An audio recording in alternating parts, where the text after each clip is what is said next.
Hello friends, welcome to the Tech Listen channel. So friends, today I will talk about the Acer H6800BDa 4K smart projector. So friend, Acer has announced the H6800BDa 4K smart projector, and it is equipped with Android OS. It is possible to project large screen of streaming services such as YouTube, Netflix and Amazon Prime Video, and additionally by pairing the product with the included Wi-Fi adapter, you can connect wirelessly to your smartphone or PC. And DLP is used for projection.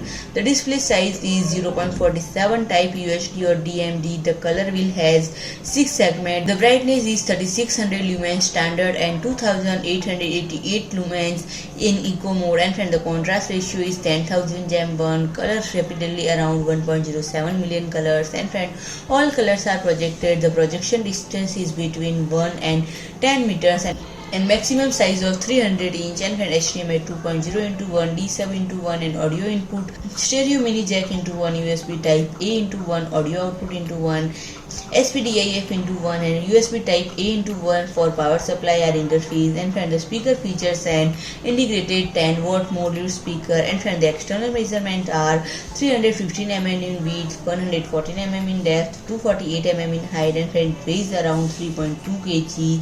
And Android 9 is supported on the operating system, and Aptoid TV is supported in application store. And if I talk about the pricing, it is priced for $1100 USD. So friend, if you like my video, please do like, share and comment, and don't forget to subscribe my channel and press the bell icon.